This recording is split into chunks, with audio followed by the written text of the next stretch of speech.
Hello there, welcome to my new channel. This is Double Bill Movies, and I'm hoping it's going to be a movie review channel with a bit of a difference. So not new 4K releases, not Blu-rays, not DVDs, but films we've probably already seen. Double Bill Movies because it is, there's a lot of original films that have been remade over the years. And some of those remakes are better than the originals. That could be down to technology and filming methods, but some of the remakes, yeah, you really wish they hadn't bothered. And for that very reason, I will not be doing the Wicker Man on this, because the clips I've seen, I have not seen the film, and thankfully I haven't. But the clips I've seen, it just looks atrocious. So let's leave the original as it is. But on Halloween this year, 2021, I decided to start my double bill viewing with the original classic Night of the Living Dead by George A. Romero. And obviously that one is in black and white. I did not know that there had been a remake in colour. I knew that Dawn of the Dead and Day of the Dead had their remakes, but I did find that in 1990 there was a remake. And so yes, that Halloween evening I sat and watched them both back to back. And this is my thoughts on both films. So the original black and white classic, I felt it has, the music score is a very sort of Hammer horror inspired. Even though it's a 1968 movie, plenty of colour film around, George obviously decided he wanted to do it in black and white. Give it that kind of old school feel. And so it starts off that sort of gentle pace, and then actually very quickly gets going. There's not much lead time before the action starts, and you're really sort of thrown into the storyline. But you got those old tropes of as the brother is just about to get out the car, and of course the radio suddenly starts to announce that something's going on, and he kind of goes to listen to it and thinks, ah, sorry, whatever, gets out and goes to help his sister at the mother's grave. And then of course the gentleman in the background, who's rather lolloping around, kind of, yes, sort of gets involved with what they're doing, and turns out he's perhaps not alive, he's perhaps not normal. And everything goes sort of downhill for them there. And I think the female actress, I'm not very good with names of actors and actresses, so bear with me. And I should do research, I know, and I will do. As I get going with this channel, I'll get better at doing it. But I think she played the femme fatale really, really well. She was so sort of shocked and kind of struck like stone with what had happened to her brother and what was going on when Ben, the black actor, comes along, and he's already encountered these beings. You notice the word zombie is never used in this film. So, but it doesn't mean it's the first zombie film either. But when Ben comes along and he starts to take charge of the situation, and it was, I think it was an incredible thing for George A. Romero to give a black actor, an up-and-coming black actor, the lead role, and to basically hold the whole film together. That was, you know, especially back then, and look at where we are now. But yeah, I really enjoy the film. I kind of wished it was in color, but actually I fully understand the desire to do it in black and white and in the 4:3 aspect ratio.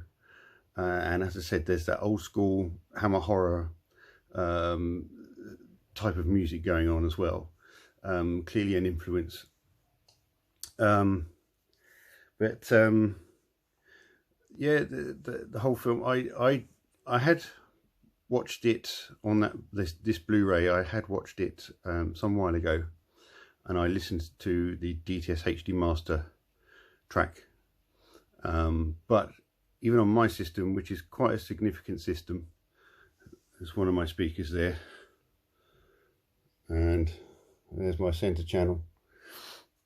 I found it too harsh, so this time round I went for the regular Dolby Digital, and it sounded much better. It was less harsh on the ears, and I found it just as clear, and you know, none of the dialogue lost out anywhere or anything. So that really helped with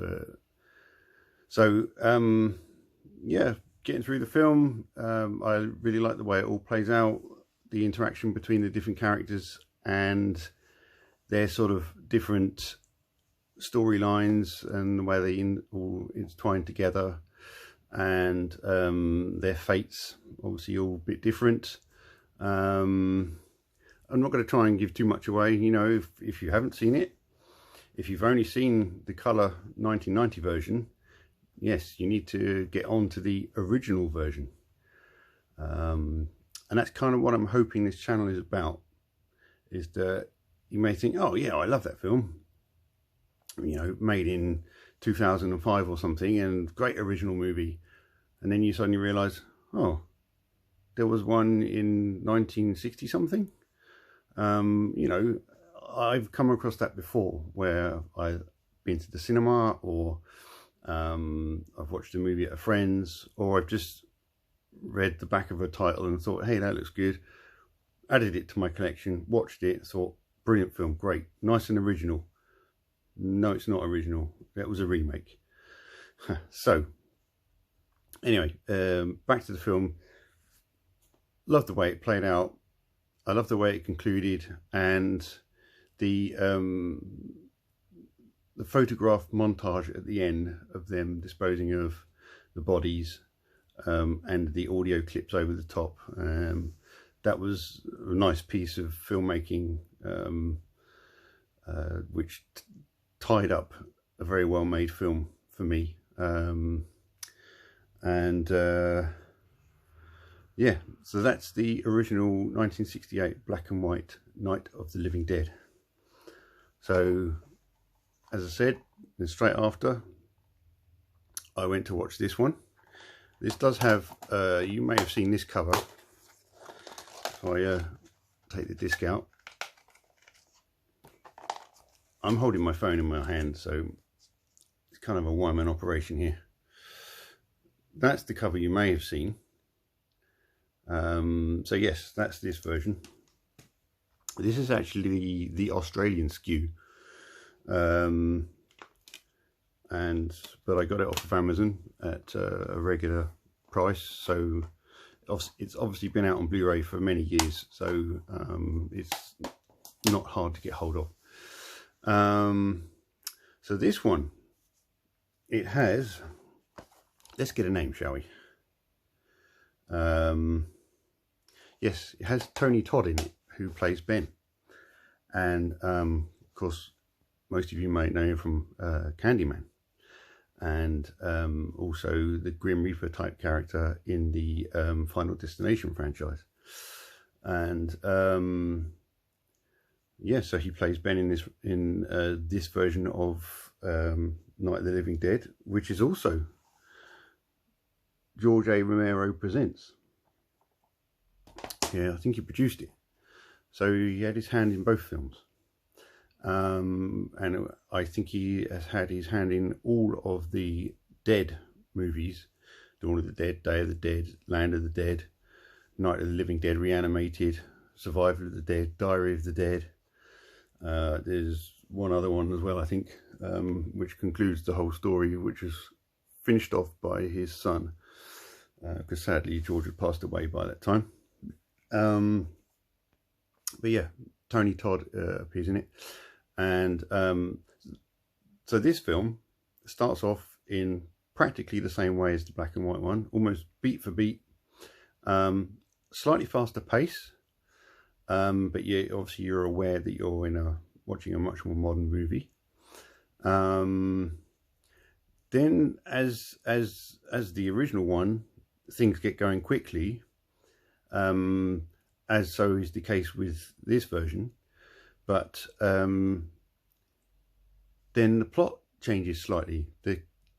What happens to the characters gets swapped around a little bit and changes, and that impressed me. I was like, okay, that's nice. They're remaking a film, but they're bringing a slightly new twist on it.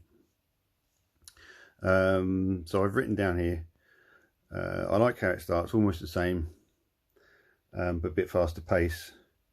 Then yes, it changes slightly, and you get a different stance on things, and you can start to think of it as a different movie rather than just a remake.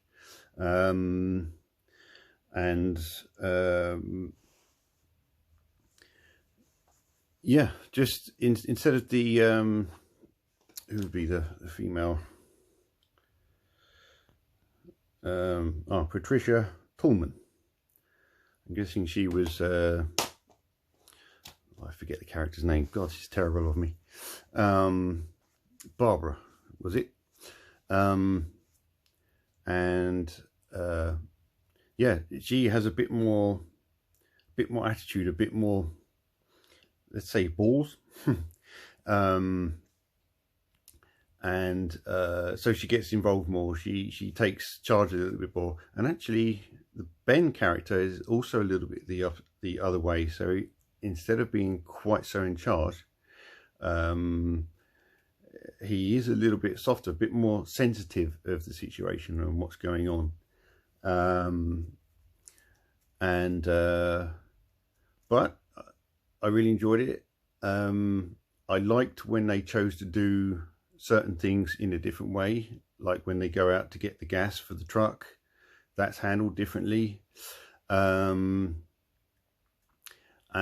at the end was quite a nice little surprise, how the annoying character, the father and husband who's down in the basement with his wife and daughter,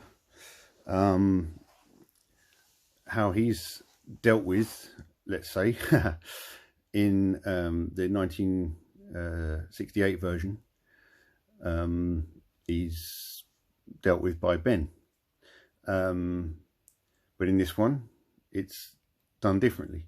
I'll leave it to you to watch. If you've never seen this before, if you didn't know that there was a 1990 remake and you really like the original black and white Night of the Living Dead, then I suggest you hunt down a version. Like I said, I've got this on Amazon.